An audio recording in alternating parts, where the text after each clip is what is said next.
तो अब हम लोग देखेंगे कि रिटर्न क्या होता है फंक्शन में। ठीक है, तो उससे पहले हम लोग एक छोटा सा फंक्शन बना लेते हैं फटाफट, ऐड नाम का, जिसमें दो नंबर हम लोग ऐड करेंगे। फंक्शन ऐड, और यहाँ पे दो पैरामीटर पास कर देते हैं ए बी। ठीक है, उसके बाद यहाँ पे हम लोग लिखते हैं कंसोल डॉट लॉग, और यहाँ पे हम लोग पास कर देते हैं, पहले एक काम करता हूँ, हाँ यहीं पे पास कर देते हैं a प्लस बी। ठीक है, तो कंसोल डॉट लॉग हो जाएगा। अब यहाँ पे फंक्शन को कॉल करवा लेते हैं। तो देखो हमने क्या किया, एक फंक्शन बनाया ऐड नाम का जिसमें दो पैरामीटर दिया। अब उसमें हम लोग क्या कर रहे हैं, कंसोल लॉग क्या कर रहे हैं, a और जो भी आएगा उसको ऐड करके कर रहे हैं। तो यहाँ पे देखो कंसोल डॉट लॉग हो जाएगा क्योंकि हमने अभी एक ऐड फंक्शन कॉल कर लिया है। तो अब हम लोग आउटपुट देखते हैं इसका। कंसोल ओपन किया, यहाँ पे आ रहा है NaN। ऐसा इसलिए आ रहा है क्योंकि हमने यहाँ पे पैरामीटर में तो कुछ पास ही नहीं किया, तो हम लोग पास कर देते हैं 5 और 6। अब देखो क्या आएगा, 11 आ गया। अब ये तो हो रहा है आउटपुट। ठीक है, यहाँ कंसोल डॉट लॉग के जगह पे हम लोग डॉक्यूमेंट डॉट राइट भी लिख सकते थे। ये देखो डॉक्यूमेंट डॉट राइट। ठीक है, तो डॉक्यूमेंट डॉट राइट लिखने पे क्या होगा कि अभी कंसोल में हो रहा है, अब यहाँ पे पेज पे होने लगेगा 11 आ गया। मान लो हमें यहाँ पे प्रिंट नहीं कराना है, हमें बस ऐड करके रखना है। तो रखते हम लोग किसमें, एक वेरिएबल में। ठीक है, तो एक वेरिएबल में हमें इस फंक्शन को रखना है। मान लो एक वेरिएबल हमने बनाया लेट सी। ठीक है, अब हम चाहते हैं कि जो भी हम यहाँ पे ऐड कर रहे हैं ना वो इस सी वेरिएबल में स्टोर हो जाए, मतलब 11 जो है वो स्टोर हो जाए सी में। तो उसको कैसे करेंगे, तो उसके लिए हम लोग क्या कर सकते हैं, ऐसे कुछ ऐसे लिखेंगे, यहाँ पे इक्वल टू देंगे और फंक्शन कॉल करा देंगे। तो हमारा मानना ये है कि जब ये फंक्शन कॉल होगा तो वहां से एक जो नंबर यहाँ पे प्रिंट हो रहा है ना वो इस सी में स्टोर हो जाना चाहिए। ठीक है, उसके बाद हम लोग यहाँ पे क्या करेंगे कि डॉक्यूमेंट डॉट राइट लिखेंगे और इसमें सी को आउटपुट करा लेंगे। देखो अभी हमने सी आउटपुट कराया तो हमारे पास 11 आ जाना चाहिए। बट अभी ऐसा नहीं होगा। ये कब होगा, जब हम लोग रिटर्न करेंगे। तो रिटर्न का कॉन्सेप्ट यहीं पे आता है। रिटर्न का मतलब क्या होता है कि ये फंक्शन जो अभी आपने एग्जीक्यूट हुआ है ये पूरा जब एग्जीक्यूट हो जाएगा तो कुछ रिटर्न करेगा, मतलब कुछ देगा। तो जो चीज वो देगा उसको हम लोग सी में स्टोर कर लेंगे या किसी भी टाइप का वेरिएबल में स्टोर कर लेंगे। तो रिटर्न कैसे करते हैं, हमें बस लिख देना होता है रिटर्न। तो जिस चीज को हमें रिटर्न करना है उसके आगे हमें बस रिटर्न लिख देना है। ठीक है, या तो हम यहाँ पे a प्लस बी लिख दें रिटर्न तो भी काम हो जाएगा। अभी देखो क्या होगा, अभी मैं यहाँ पे रिफ्रेश करूंगा फिर से 11 आ गया। क्यों, क्योंकि यहाँ पे हमने c को आउटपुट किया। ये देखो अगर मैं इसको कमेंट कर दूं तो कुछ भी नहीं आएगा, ये देखना कुछ नहीं आया। तो इसका मतलब है कि C में स्टोर हो चुका है 11। तो ये जो रिटर्न है इसका काम यही होता है कि फंक्शन में से एक वैल्यू को रिटर्न करना। और उसको हम लोग स्टोर कैसे करा सकते हैं, सीधा बस इक्वल टू का साइन डालो और फंक्शन को कॉल करा लो। यहाँ पे हम लोग ऐसे भी चाहते तो ऐसे भी कर सकते थे कि a प्लस बी को पहले ऊपर इवेल्युएट कर लेते। एक मान लो एक वेरिएबल बनाया let d equal to a plus B. ठीक है, a प्लस बी, और यहाँ पे हम लोग क्या करते हैं, रिटर्न d लिख देते। देखो रिटर्न d किया, अब देखो क्या होगा, रिटर्न d किया तो अब d का जो वैल्यू है वो c में स्टोर हो जाएगा और यहाँ पे आउटपुट हो जाएगा। अभी भी देखो आंसर बिल्कुल सेम होगा, है सेम। हम लोग यहाँ पे चाहे तो हम लोग जो मर्जी वो लिख सकते हैं। हम लोग यहाँ पे डायरेक्ट डिजिट भी पास कर सकते हैं। मैं यहाँ पे रिटर्न 0 भी कर सकता हूँ। तो अब क्या ऐड हो रहा है इससे कोई मतलब नहीं है, रिटर्न यही होगा जो रिटर्न में लिखा है। तो रिटर्न में क्या लिखा है, 0। अब देखो आउटपुट क्या आएगा, 0 आएगा। 0 आ गया। यहाँ पे हम लोग रिटर्न करना चाहें तो 1 करेंगे तो 1 आ जाएगा। ये देखो 1 आ गया। यहाँ पे अगर मैं 100 करूं तो 100 आ जाएगा। मतलब रिटर्न के आगे आप जो भी लिखोगे या तो एक वेरिएबल दोगे या एक एक्सप्रेशन दोगे या एक डिजिट दोगे, वो यहाँ पे आ जाएगा। तो समझ में आ गया होगा रिटर्न का मतलब क्या होता है आपको। तो देखो यहाँ पे रिटर्न डी किया है तो रिटर्न हो गया। अगर इस डी के जगह पे एक एक्सप्रेशन देना था तो हम लोग डायरेक्ट a प्लस बी कर सकते थे, वो भी सही था। ठीक है, अच्छा अब मैं एक बात पूछता हूं कि अगर मान लो मैं यहाँ पे रिटर्न नहीं लिखता हूं, इसको कमेंट कर देता हूं, अब बताओ ये फंक्शन क्या देगा।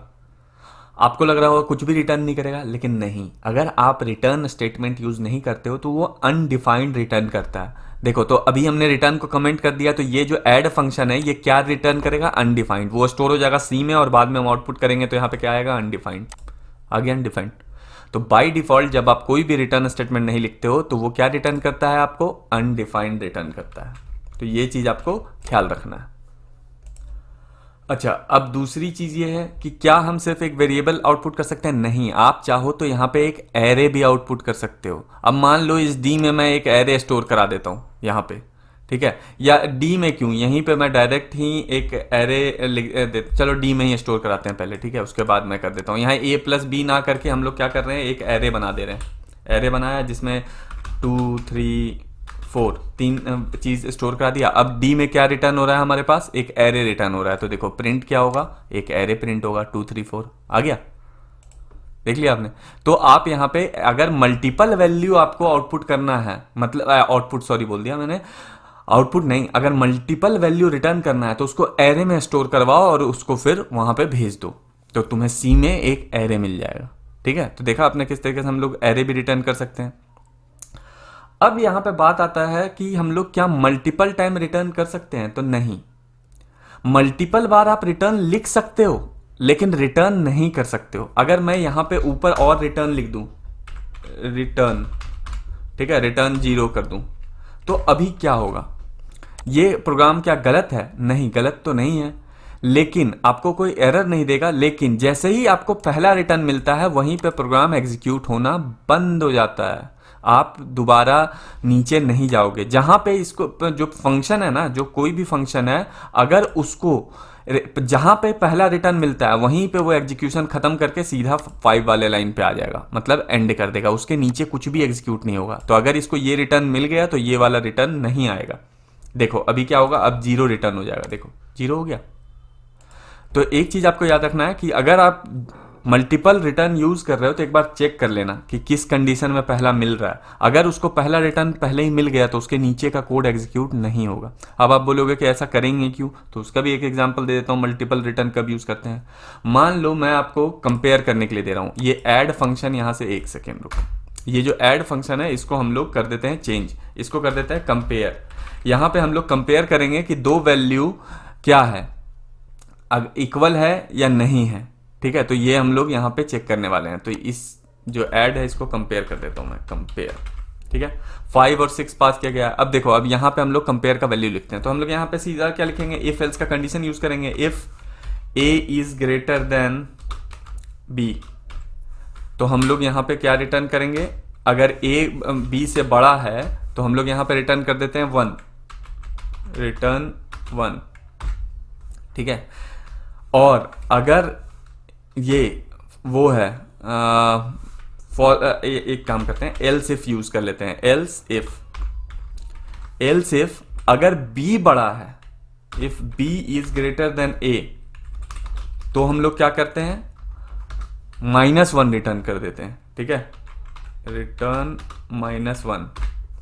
और अगर इक्वल है, देखो अगर बड़ा है नहीं है और छोटा नहीं है तो क्या होगा, ऑब्वियस सी बात है कि इक्वल होगा। तो हम लोग क्या लिखते हैं, सिर्फ एल्स लिखते हैं और यहां पे डाल देते हैं रिटर्न 0, रिटर्न 0।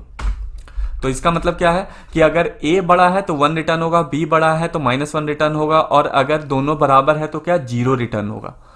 ठीक है, तो आप देख रहे हो यहां पे हमने क्या किया, 3 रिटर्न यूज किया है, हम यहाँ पे 3 रिटर्न यूज कर रहे हैं। लेकिन खास बात यह है कि ये तीनों रिटर्न एक कंडीशन पे मिल रहा है, तो हम यहाँ पे यूज कर सकते हैं। देखो अभी कौन सा रिटर्न इसको मिल जाएगा, अभी ये वाला रिटर्न एग्जीक्यूट होगा। क्यों?